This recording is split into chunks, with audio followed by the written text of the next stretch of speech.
recipes for technical trading success in Cook's Kitchen.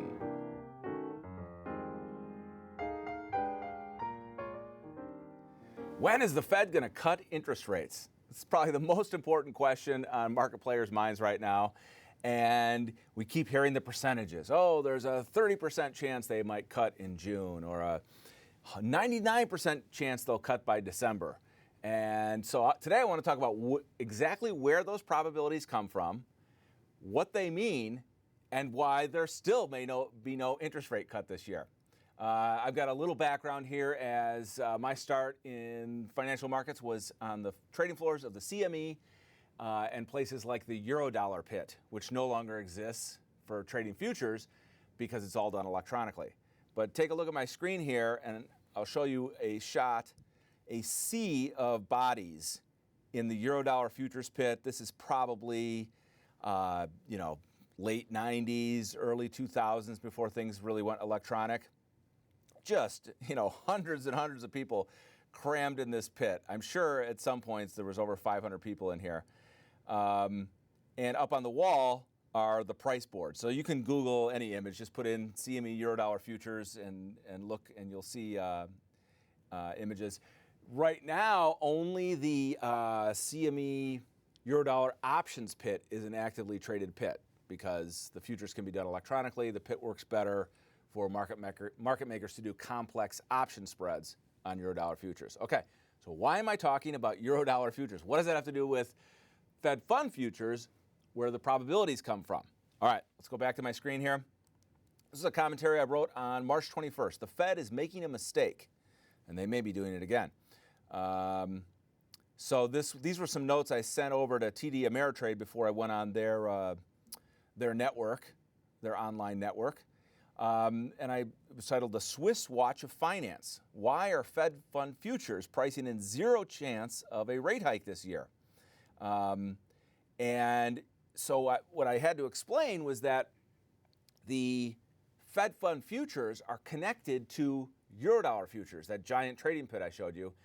And Eurodollar futures are a massive, deep, and liquid contract market for interest rate forward agreements, FRAs.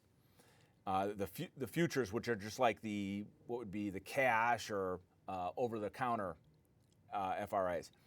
Now, the reason that this is important is because the Eurodollar futures is what made the CME the powerhouse that it is, because they would trade so much volume. These Eurodollar futures, and by the way, a Eurodollar is not the currency over in Europe. It is US dollars on deposit in a foreign bank. And so this is where LIBOR comes from. The LIBOR rate, London Interbank Offered Rate, is the overnight interest rate on US dollar deposits in foreign banks. Okay, so there's trillions of US dollars overseas in US banks around the world, Europe and Asia. And so the interest rate on those gets traded every night. So what the CME did, they invented a contract with a $1 million notional value, and banks and corporate hedgers could trade that back and forth, for any time period, really. Well, this market is so deep and liquid that there are 40 contracts going out 10 years, okay? And so if I had a better picture, I would show you what the board used to look like. They used to group the years together in colors like purple, green, red.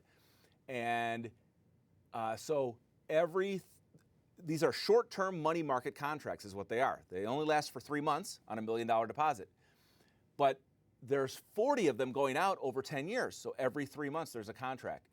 Why? Why would we offer banks and corporate hedgers this playground of interest rate forward curves?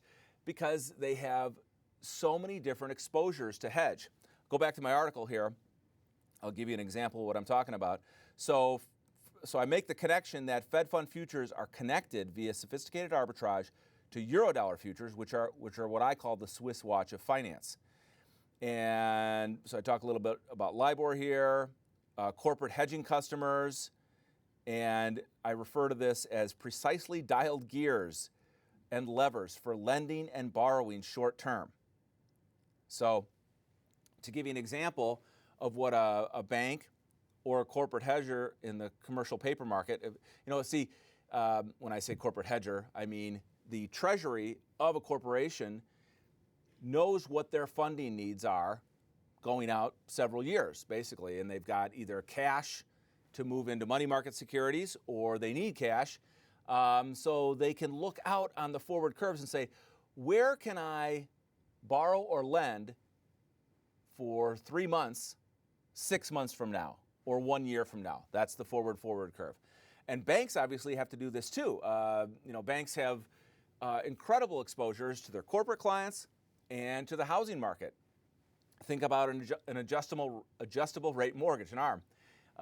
If you have ever had an ARM, you didn't worry about having to roll it, but the bank has to deal with rolling the exposure. Whether they sell the paper or not, they know that they've got an obligation coming up to either borrow or lend at a certain rate, and hopefully not a loss, in the future. So this is, again, massive market. It's intricate. That's why I call it the Swiss watch of finance, because all these little forward curves bend in turn like this, up and down on every macro movement. And this is what feeds the Fed funds futures, which is where the predictions are coming from for an interest rate move by the Fed. So let's go to the CME FedWatch tool. I've shown you this before. You just Google CME FedWatch and you'll find this tool. And this is so educational. So what you're looking at here, countdown to FOMC. We've got 14 days till the June meeting. What the FedWatch tool does is it takes the prices of the Fed fund futures contracts and converts them into probabilities that rates will either stay the same, go higher, or go lower at the next meeting. Like is there going to be a change? Is there going to be no change? And which way is the change going to be? So up at the top, you can select your meeting date. So right now I have the next meeting, 19th of June, selected. And what it lines up is that the probabilities are split between 74.2% chance that things stay the same, target rate being between 2.25 and 250 basis points, and a 25.8% chance that the Fed cuts. Okay, and that simply comes from where the contracts are trading. So when I explain this to people, they think, well, these are just bets. Well, they're more than bets. Remember, this is linked to the Eurodollar market, which is a massive, elaborate, synchronized gauge of future borrowing and lending demand with, massive participants. All the big banks, lots of small banks, corporate hedgers, all fine-tuning their exposures. They might have maturity gaps, mismatches, that kind of thing. And Fed Fund Futures feeds off of that for where short-term rates are going to be. So another great thing, look at my screen again. What they do at the bottom here is they tell you, well, where was this 1 day ago and 1 week ago? And here's where we can see the big shift that happened on Tuesday, June 4th, when Powell gave a speech and he said that he was open to a rate hike. Look what happened. So a week ago, there was only a 10% chance that there would be a cut.